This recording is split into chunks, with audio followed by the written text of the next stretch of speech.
Hi అండి. అసలు ఎట్టు పోతుంది మన సమాజం? ఒక ఐఫోన్ కోసం ఒక ఈఎంఐ 3 ఈఎంఐలు కట్టాడు.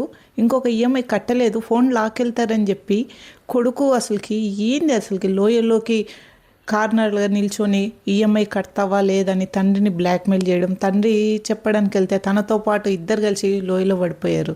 ఆ! అది చూస్తున్న తల్లి తట్టుకోలేక తాను లోయలో పడి చనిపోయింది. అసలు మన సమాజం ఎక్కడ పోతుంది? ఐఫోన్ అంటే అదో పెద్ద అదే అండి. ఏ ఫోన్ అయితే ఏముంది మాట్లాడుకోవడానికి? ఐఫోన్ కోసం 3 ప్రాణాలు బలైపోయినాయి. ఏంటండి అసలు? మన మిడిల్ క్లాస్‌లోకి ఐఫోన్ ఎందుకండి అసలు? ఐఫోన్ అలంకారం కాదండి. వాడుకోవడానికి ఫోన్ ఉంటే చాలు. ఏంటి ఇంత పెద్దగా అయినాక కూడా తల్లిదండ్రులను సత్తాయించి ఈఎంఐలో ఫోన్ కొని వాళ్ళ ఆర్థిక పరిస్థితి బాగా లేకున్నా ఈ యువత అసలుకి ఎటు వెళ్ళిపోతుంది? ఇది కాదండి జీవితము. ఐఫోన్ ప్రపంచం కాదు. ఇంకా ప్రపంచం జీవితం చాలా ఉంది. తల్లి చనిపోయింది, తండ్రి చనిపోయిండు, కొడుకు చనిపోయిండు. ఏమొచ్చింది?